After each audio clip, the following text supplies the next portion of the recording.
Yo, what's going on, guys? It's Mike Reed here, back again with yet another tour review by yours truly. So today, if you haven't read the title already, you already know what this is. This is a Bakugan review, and today we are reviewing Bakugan Geogan Rising Nillious Ultra. So this is the return of Nillious in Geogan Rising, and I'm gonna be completely honest right off the bat and say that this is probably the craziest we've ever seen Nillious look. I mean, this is the most drastic change we've seen in this character probably since, I want to say, late into Battle Planet, when in the anime exclusive evolution where he had two separate entities of himself, where he was like there was one half and then there was another half of him, and it was interesting. This one though doesn't do that, but instead just, you'll see, it's crazy looking. So Bakugan Geogan's Rising Nillious Ultra, right there we have a nice artwork of Nillious Ultra right there. And of course you have your standard box art stuff and whatever the case may be. So spin around to the back of the box, we get a nice look at the product itself, Nillious Ultra. We do have the Bakugan Gate card stuff there, just explaining what you get in the box. And of course you can download the Fan Hub app, which is always fun on Google Play and App Store. And then down here you have the rest of the collection there, which nothing really much different there, except I don't think we've seen Diamond Shark Tar though outside of the packed in pamphlet. So yeah, and also Elemental Rare Demork right there. I don't know why I don't have the symbol for him, but I can definitely tell that's the Elemental Rare version. So here you go. So with that box out of the way, it's shifting the camera back to the center. Center, I said. There we go. Alright, let's go ahead and take a look at the stuff that you get inside. So first we will take a look at the gate card, which is the exact same as the one that we get with, I want to say it was with the Geogan release. I'm gonna take a wild guess and say that I think it was Arachnia that I got this in initially. I don't remember since I haven't gone back and watched my own videos, because if you guys don't know, I rarely ever watch my own videos. Just because I'm super hypercritical about myself, not only that, but I don't know why, but it's just a bit awkward for me to watch my own videos. I know many of you out there I've actually told, not many, but a few of you out there I've told about this, and I believe on several videos on occasion, I've, on the occasional video, I've said that, what was it? You know what I mean. Brain fart. So, anyway, here's the art right there of the Pythion, Ventus Pythion, with the stats going down the left side with 700 Pyrus, negative 200 Aquos, 700 Ventus, 700 Chaos, negative 200 Aurelus, and negative 200 Darkus. And, yeah, overall, very interesting stats there for that. Moving the card out of the way, we're going to take a look at the ability card we get in this, which is the Triple Blazing Barrage, which shows Nillious right there attacking, who is that? I can't remember his name. Pensatar. Yeah, right there at the bottom. And then we have the Baku action with the effects listed down there. And then you have this little symbol down here, which I have no idea what that means, because I don't really pay much attention to the actual card game as much as the collectability. Although I do know that that is definitely the energy cost of this card, which is 2. And then on the back we have the standard, Hive Matrix background with the Bakugan logo. And then we have the deactivate and activate, the card effect little symbol there.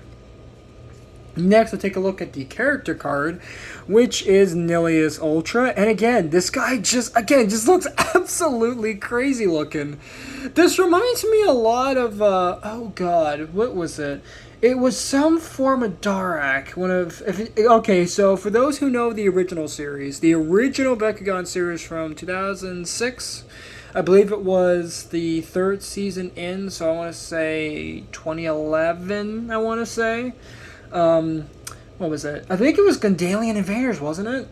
There was this new bad guy character, Darak, and one of his forms that he had looked very similar to Nillious Ultra. So to his new form here, and I don't know why I can't remember the name, but anyway, he did, as you can see, very very crazy looking art there with the 500 Bs and the 3 damage cost and the 2 shield cores he comes with, which of course I'm not showing you guys in this video just because they're kind of pointless. So, and pretty much just repeats of the regular cards before them, so there's really no point to showing them. But anyway, we have the R there. I have no idea what that symbol means. And then we have the shield that gives you a +7. I believe that's damage. Yes, it gives you +7 damage on the shield core, so that's cool. And then on the back, you have your standard card art with the Hive Matrix sort of background, art style with the 6 factions, and then the Bakugan logo right there. But without any further ado, let's actually get to the main product itself. Right there, when we're going to start off with him in his ball form. And for his ball form, it looks pretty solid. The colors are definitely much more dark than, say, Demork. And for a quick comparison, there is Demork's ball right in front of him. Let's have the 2 in the middle there. There we go. So you can see the colors are definitely a lot darker, a lot more muted. Which makes sense because Darak is... not Darak.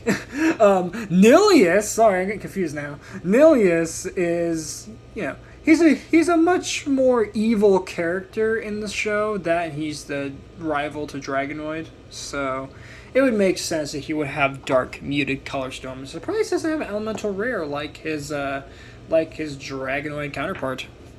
So let's go ahead and stop that. Let's grab the card. And let's open him up and let's see what he looks like. And there you go. That is Nillious Ultra. So taking a look at Nillious Ultra in his fully open form, he's definitely, again, quite different. As usually he is just a biped dragon, but this time he is a quadruped with, of course, the iconic triple heads. Well, actually, no, he had 2. Now he has 3. So actually, that's not the same. He actually has 3 heads now instead of 2. And now he's a quadruped, as you can see.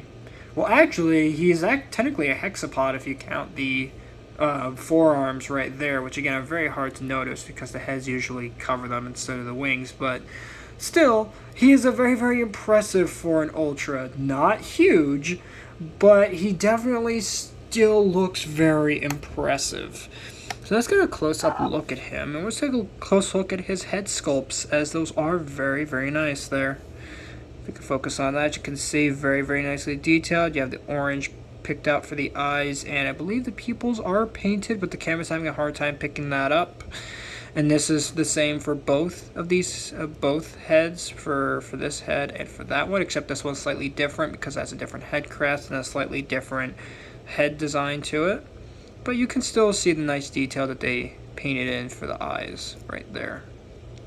And then the final head over here has very similar to the other head on the left. Is it the left? Yeah, left. This one here on the right, I should say, is now green, and it also still has that nice detail picked out on it. Really nice paint job done on this. And the arms, as you can see, do have a pin on them, so they can be pivoted up, so he can look more like that, or you can have him just down by his side. I personally prefer... I personally don't have a preference as much as, as much as it's just nice to have a Bakugan figure that actually has some posability, and is not just a static figure for the most part.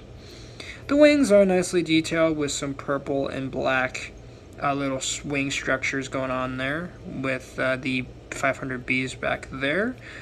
The feet are very nicely detailed. The toes are all individually painted, and the front legs as well are nicely individually painted, and they're spring-loaded too. So there you have that. That is your Nillious Ultra. Now for comparison, we are going to start off with our other darkest representative for Geogan Rising, that being Darkest Demork Ultra. So you can see how these two look together. And again, Nillious is quite small this time around. You'd think that he would be bigger considering how prevalent he is in the story of Bakugan, let alone the reboot series for that matter. And just how prevalent of a character he is, as the main antagonist of the series. But still, or at least antagonistic Bakugan in the series. So all in all, very, very nice scaling, these two. Except, again, Nillious just feels rather small this time around. So for our next comparison, we're going to bring in, who is this here? Yes, Fenica Ultra. Almost forgot the name. Here's Fenica Ultra for comparison. As you can see, the scaling is it's pretty obvious that Fenica is definitely larger lengthwise than Nillious, which is kind of weird considering that he's, supposed to be a relatively huge threat, and and he's, as I keep saying, he's the main antagonist of the series at this point.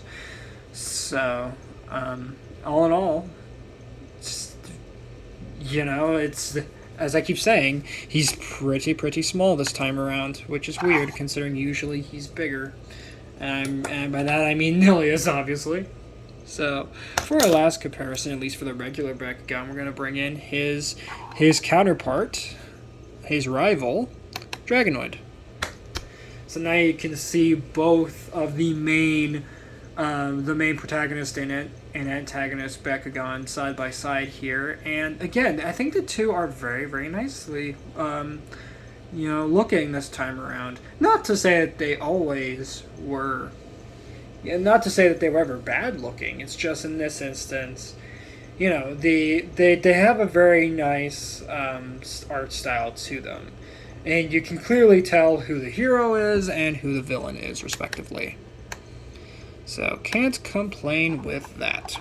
But with that out of the way, let's now move into some Geogan comparisons, because those guys are always fun, aren't they? So, as soon as I get my regular Bakugan closed up, we will go ahead and shift over to those comparisons. So, just give me 1 second once I close all these guys up. I have not closed these up in a while, so I am a bit rusty in how these guys close up. Let's see. Oh, wait, I did this one wrong. Oh, there we go. Okay, just did everything in the wrong order of the proper closing. Because with Bakugan, it's never good to force them. You don't want to force them closed at all. And it should be obvious that you shouldn't. If a piece of the Bakugan or part of the body doesn't shift the way you think it should, it's probably best that you just don't fidget with it too much anymore. And just, figure out something else to close up, because in the past I've broken multiple Bakugan just because of me just not closing them properly. But anyway, with that long ramble out of the way, let's do, again, those Geogan comparisons. So we're going to start off with, oddly enough, Hyenix. Let's bring him in. Let's fold the arms out.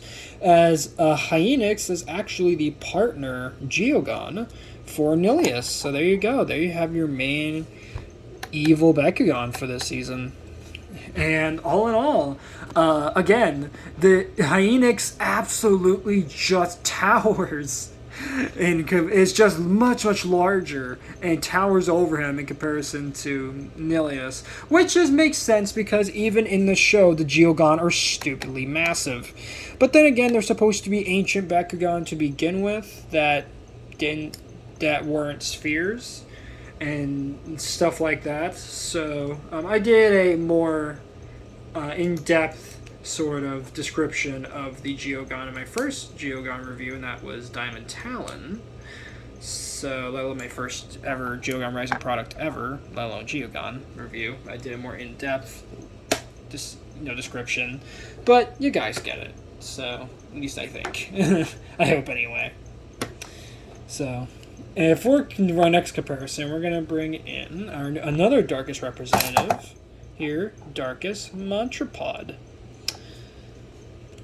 So, you have those two together, and of course it is to be expected that Montrapod is going to be absolutely gigantic in comparison to Nillious. But as I said again, the Geogan in general are supposed to be really, really huge and just titanic in nature, as compared to the regular Bakugan in the show. So, in terms of the toy forms, that's actually accurate. That they're just stupidly, gigantic in nature. So, let's go ahead and did I mess up the transformation for Montrapod? Yep, I did. Okay, let's see here. Alright, so let me just go ahead and quickly fold him up, and then we'll bring out our next two comparisons. Which I think we're going to start off with... we're going to do Talon. We're going to do Diamond Talon. I was going to do Arachnia, but nah, I'm going to do Diamond Talon instead. Let me just center this real quick. But all in all, guys, I don't think I need to repeat myself any more than I already have, right? But still, I think the two speak for themselves in terms of the differences. But there you go. And for our last one, we're gonna bring in our smallest Geogan representative, that being Arachnia. And wow, she actually opened up very nicely. I'm surprised. I thought I would knock Nillious off the card, but surprisingly not. But again, the toys speak for themselves, right? So, let's go ahead and center that a little bit. And there we go. So, with all of that being said, that is going to wrap it up for this review of Bakugan, Geogan's Rising, or Geogan Rising, the name, yes, I know the naming is kind of confusing. Nillious Ultra. Thank you guys so much for watching. If you guys enjoyed this review, please make sure to drop a like on this video, subscribe if you're new, and ring that notification bell so that way you guys get notified for all my uploads. Later, Eat Squad, and have a good one.